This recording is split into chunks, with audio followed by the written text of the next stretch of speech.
Well, I was expelled from the Labour Party after 36 years of membership in a statement lasting less than 36 seconds because of my opposition to the war in Iraq and my role in building the anti-war movement in Britain. So I didn't really have any choice if I was going to continue in politics.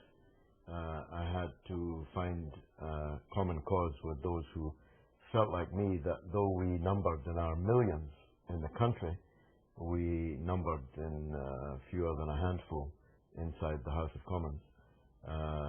We realized that marching was not enough. It was necessary but not sufficient. We needed to have political representation, a political voice in the councils and chambers where politics is decided. And so, together with other leading figures in the anti-war movement, we founded the party Respect, which is a name which stands on its own. It's what we are. We respect ourselves, first of all. We don't say things that we don't mean. We don't mean things that we don't say. We respect other people. We respect the earth on which we live, which is busily being incinerated by globalized capitalism and its twin, endless war. But it's also an acronym. It stands for respecting equality, socialism, peace, the environment, community, and trade unionism. So not a bad name. It's a street name. We intend to fill the vacuum left by the death of the Labour Party. It's our case that Labour became New Labour, became non-Labour, became anti-Labour. And that's left a vacuum, and no political vacuum lies unfilled. So basically, we stand for the things Labour was founded to stand for. We say the things Labour used to say, and we seek to represent the people abandoned by New Labour, and in many cases betrayed by New Labour. So in that sense, we have no less of an ambition than to be what the Labour Party became, which is a national force for good in the first 70, 80, 90 years of its existence.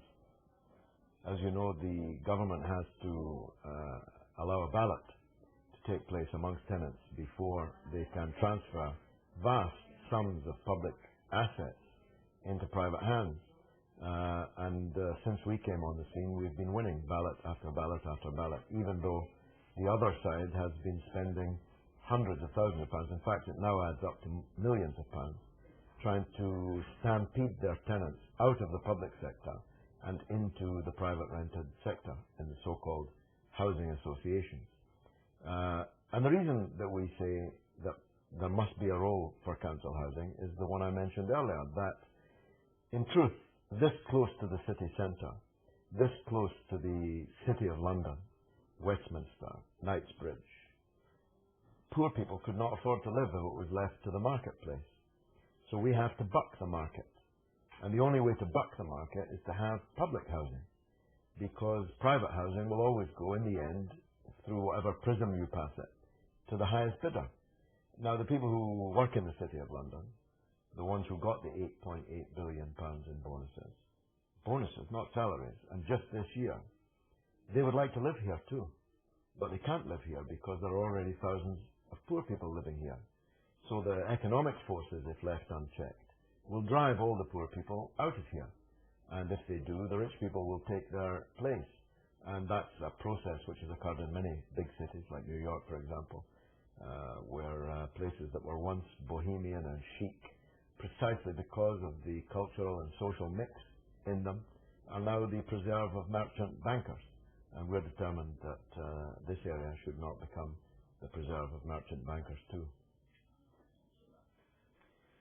Well, not only do I think US and UK policy is too close, I think it's a view shared by the vast majority of the people in this country. The only people who don't share it are the ones sitting in the House of Commons, and that's the problem. I have nothing against a special relationship. I just don't want one like Miss Lewinsky had with President Clinton. One-sided, undignified, immoral, and with the junior partner always on their knees.